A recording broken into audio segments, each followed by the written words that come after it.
Apakah kamu merasa bahwa di tahun 2023 penjualan online menurun? Coba kalian komen dulu, baru lanjutin nonton video ini. Karena gue pengen membaca situasi kalian yang realnya sebelum menonton video ini sampai habis. What's up guys, welcome back with me, Rio Gandhi. Jadi ada yang komen di video gua, menurut dia itu katanya penjualan di tahun 2023 itu sepi teman-teman. Ya, kalau kita ngomongin soal jualan online di tahun 2023 itu kalau katanya sepi, menurut kalian itu gimana?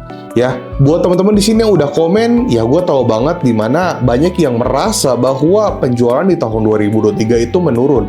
Tapi apakah benar seperti itu? Kalau menurut gue pribadi, di tahun 2023, menurut gue penjualan di ini tuh nggak sepi banget ya, di online. Itu tidak sepi sama sekali. Bahkan gue bisa bilang cenderung naik. Naiknya tuh drastis banget. Secara permintaannya banyak, pokoknya penjualannya benar-benar luar biasa banget lah. Apalagi semenjak TikTok Shop muncul, dengan promo potongan produk dan gratis ongkir, membuat demand semakin tinggi. Walaupun vouchernya sekarang udah mulai berkurang, tapi demand-nya tetap ada banget. Malah di sini gue menemukan hal-hal menarik. Yang pertama, TikTok Shop rame, tapi marketplace lain juga masih rame. Yang kedua, TikTok Shop mengambil demand baru, yaitu live shopping. Yang ketiga, makin banyak orang yang mencoba untuk belanja di online yang dulunya belum pernah belanja di online. Sebenarnya kalau kita lihat, banyak poin plusnya. Walaupun kita nggak bisa bilang semuanya plus, pasti ada yang nggak plusnya teman-teman ya. Jadi ada sisi lain yang bisa dibilang itu buruk untuk para penjual online. Yang pertama, kompetitor semakin banyak. Yang kedua, banyak pabrik atau distributor terjun langsung. Yang ketiga, customer semakin pilih-pilih untuk membeli produk. Bisa dibilang banyak faktor yang membuat toko online kamu itu sepi.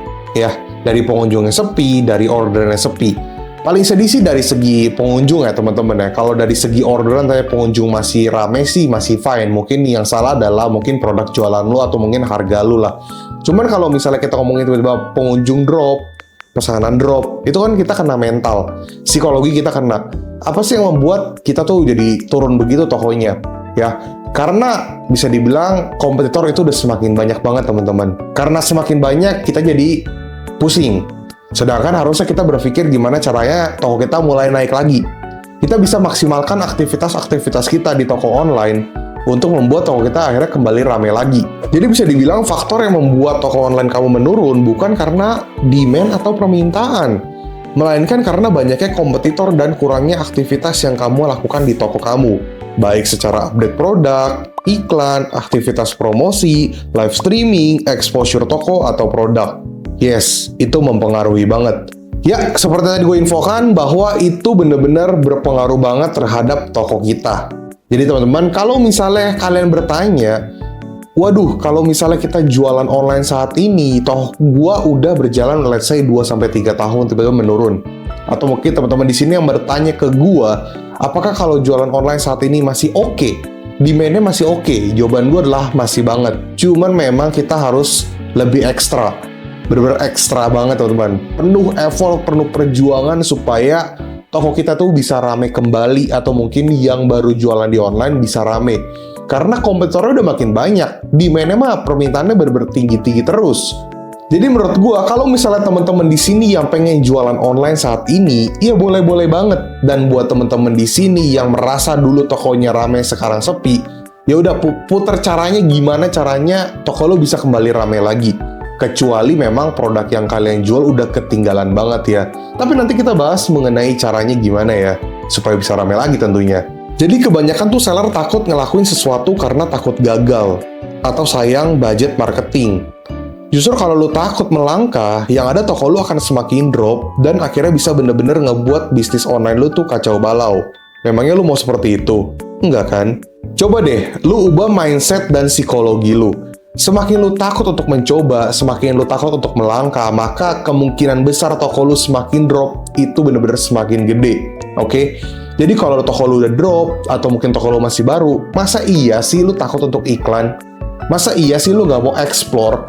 Masa iya lu sayang uang lu untuk ngeluarin budget marketing? Itu gue nggak ngerti lagi. Oke?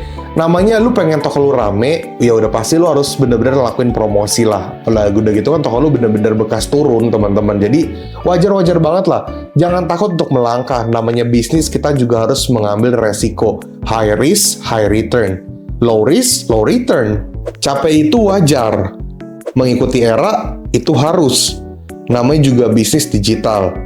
Takut iklan, takut boncos.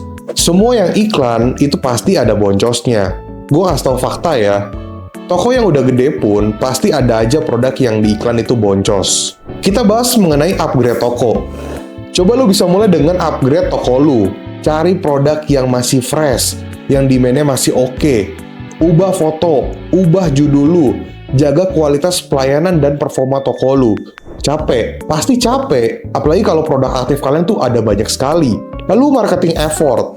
Semua yang gue bilang, usaha mempromosikan toko dan produk lu itu harus berani. Please banget, lu nggak usah takut iklan, nggak usah takut boncos. Bentar, tapi maksud gue, lu berani bukan terlalu berani juga ya, tetap dipikirin strateginya, matang-matang lah. Jadi bukan berarti kayak lu berani bener-bener kayak, oke gue punya budget berapa nih? 10 juta. Gue hajar iklan 10 juta. Nggak gitu juga. Tetap harus dicek ya, tetap ya. Jadi jangan telat mentah-mentah yang gue bilang teman-teman. Berani itu maksudnya, ya lu berani untuk iklan, tapi tetap lu analisis ya. Jadi jangan ngaco teman-teman.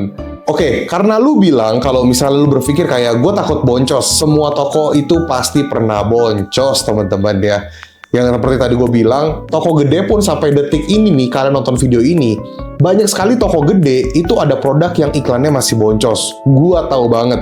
Dari sekian banyak klien yang gue handle tokonya, dari sekian banyak toko yang gue temui, termasuk toko gue pribadi pun, ada aja tetap produk-produk yang boncos pada awalnya teman-teman, atau mungkin bisa dibilang boncos karena ya memang produknya udah kurang demand-nya. Jadi boncos sudah pasti teman-teman. Jadi apa yang harus kita takutkan? Semua toko juga pasti pernah boncos. Justru dengan adanya boncos kita jadi punya strategi khusus. Kita analisis teman-teman untuk melangkah lebih maju. Toh mungkin awalnya boncos karena belum ada penjualan atau masih sedikit penjualannya. Nanti kalau lama-lama penjualan makin banyak juga pasti nggak boncos lagi. Jadi namanya kita jualan di online, kita bersaing dengan banyak toko, udah pasti ya awalnya kita banyak ngeluarin ya budget marketing dan effort-effort yang lebih lah. Gue juga pernah baca komen dan juga pernah nemu seller bilang gini, jualan online sekarang harus iklan ya, nggak iklan nggak ada orderan. Ya karena kompetitor udah makin banyak. Kalau toko lu doang, gue yakin sehari orderan lu tuh bisa ribuan atau mungkin puluhan ribu kali. Masalahnya kan kompetitor makin banyak. Udah gitu sering juga kita menjual produk yang seller-seller lain juga pada jual. Jadi wajar-wajar aja kan.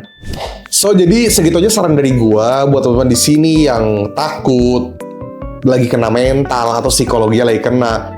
Oke teman-teman, semoga dengan video ini teman-teman bisa berpikir lebih jernih dan tahu next-nya teman-teman harus melangkah seperti apa. Tapi gue juga punya saran lagi buat teman-teman di sini. Kalau misalnya merasa bahwa produk yang kalian jual itu kayaknya memang udah kurang, ya udah teman-teman bisa cari produk yang lain. Gak harus dipaksa. Atau mungkin kalian pengen create toko baru karena toko yang lama kalian tuh udah bener-bener berantakan. It's okay teman-teman. Karena yang penting kalian kan mau bisnis, mau gede, ya kalian juga harus berani melangkah. Sebenarnya gue pengen cerita khusus sih, cerita yang menarik di mana gue bener-bener waktu jualan online pernah ada kejadian buruk banget. Cuman kalau video ini tembus 200 like, gue mungkin akan menceritakan tentang kisah-kisah buruk gue waktu jualan di online. Dan gimana caranya gue bangkit ya. Itu bakal jadi cerita yang seru banget. Jadi teman-teman kalau misalnya mau dengar cerita gue, silahkan like dulu video ini sampai 200 like minimal ya. Terus komen-komennya banyak-banyakin teman-teman. Oke guys, that's it, segitu aja. Semoga dengan video ini kalian mendapatkan insight baru, pengalaman baru, dan juga secara psikologi dan mindset kalian itu juga jadi berubah. Gue berharap toko kalian akan semakin besar. Gue berharap buat teman-teman di sini yang punya toko baru juga berkembang.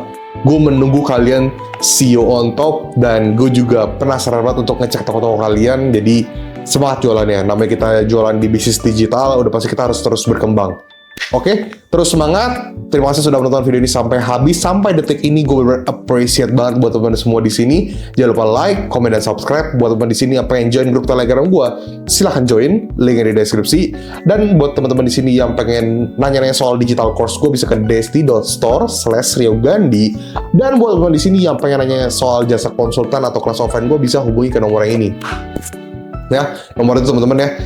Sekali lagi gue ucapkan terima kasih. Rio Gandhi. Peace out.